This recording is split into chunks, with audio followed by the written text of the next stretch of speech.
Chapter 13. Living with Intent. Intent is not a goal. It is how you hold yourself while becoming. The shift wasn't sudden.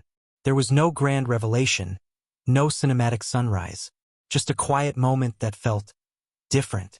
Aarav was making tea one morning when he paused, hand resting lightly on the kettle.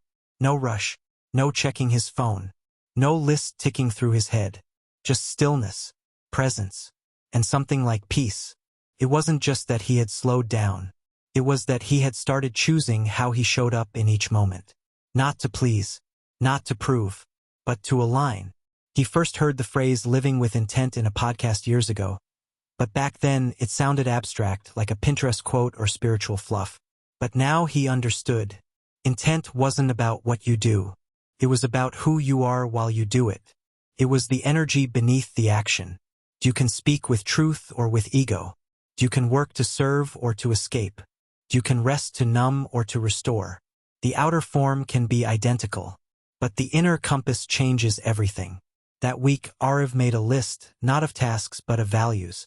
He wrote down presence, kindness, truth, simplicity, wholeness. Then he asked himself, what does it look like to live each of these values today? The answers were surprisingly ordinary. Take a real lunch break. Speak honestly in a meeting, even if it's awkward. Say no to something that drains him. Light a candle during dinner, even alone.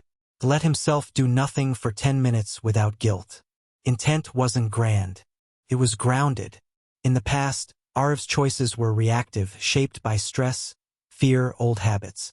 Now he began pausing before decisions, asking not what's expected, but what aligns with who I want to be. And with each choice he felt more himself.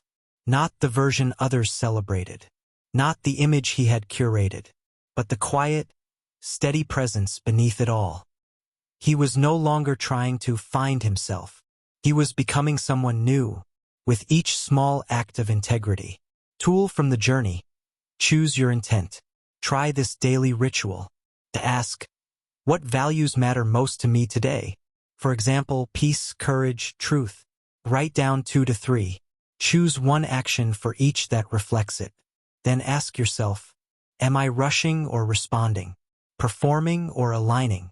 Living from fear or from intent?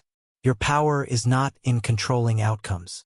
It's in showing up on purpose.